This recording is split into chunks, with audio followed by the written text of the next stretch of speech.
Magandang araw po sa inyong lahat. Sa video na to ay adventure naman tayo. Puntahan naman natin ang latest and famous tourist spot ng Sudipen, La Union, ang Top Alan, guys. Makakasama natin si Pastor Efraim Sanchez at makakasama natin ang Macanas family, Galano family, Auster family, Velasquez family. Special mention to Pastor Jo Marie Velasquez na magaling na nag-drive patungo sa Top Alan, guys. Dahil nga naman ang hirap ng daan, may matarik, may pababa, at habang palapit sa Top Alan, guys, ay pasikip ng pasikip ang daan.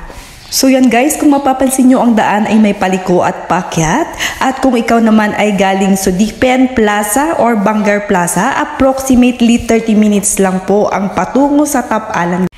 And thanks God, nandito na po tayo. At yan, mapapansin nyo, may cafeteria dyan, guys.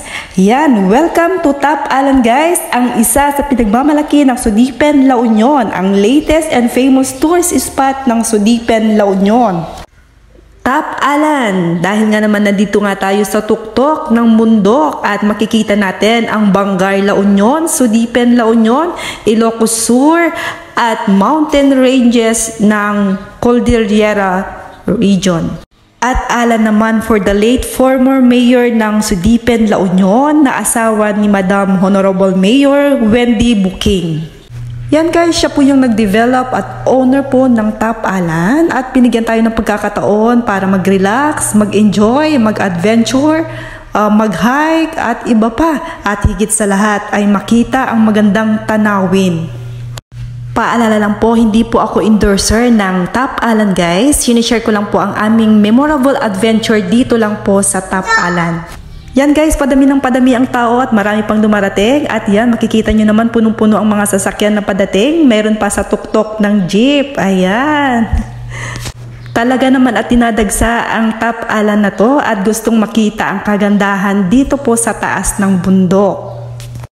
Dito sa part na to, guys, makikita natin ang napakagandang sunset at Bangar La Union, Sudipen La Union, and of course, Ilocos Sur.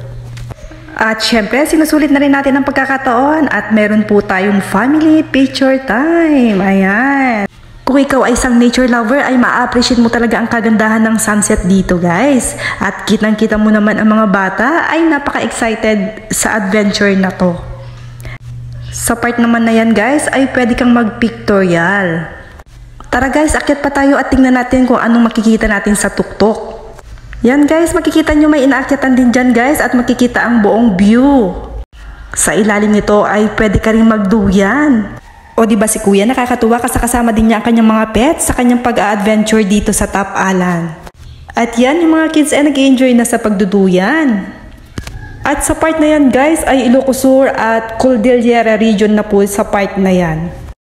Tara, guys, ay puntahan pa natin ang ibang part ng Top Alan at ito nga ay paakyat tayo sa isang hagdan at nga naman nakalimutan ko nga namang bilangin kung ilang steps nga ba ang hagdan na to. Kung ikaw naman ay medyo masakit ang iyong tuhod, okay lang yan, go lang yan at makikita mo ang ibang view pa or ibang tanawin dito sa Top Alan at mararating mo rin ang tuktok nito.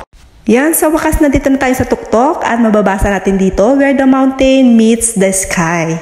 At dito sa part na to ay may tatlong duyan naman na habang nagduduyan ka ay makita mo ang magandang tanawin. At dito naman sa part na to ay may mga cottage na pwedeng pahingahan, pwedeng kumain. At sa may gusto naman pong mag-overnight ay pwede rin pong mag-camping po dyan. Yan, habang nagpapahinga ka sa loob ng cottage ay matatanaw mo pa rin ang kagandahan ng tanawin dito. Fresh na ang air at so relaxing talaga ang view po dito. At dito naman sa part na to, guys, kung ikaw naman ay walang takot sa height or no fear of heights, okay, pwede kang umakyat dito sa part na to at makikita mo ang kagandahan ng tanawin. At nga naman ang aking kapatid ay umakyat naman at walang takot na umakyat dito at nga naman ay nag-selfie pa ata.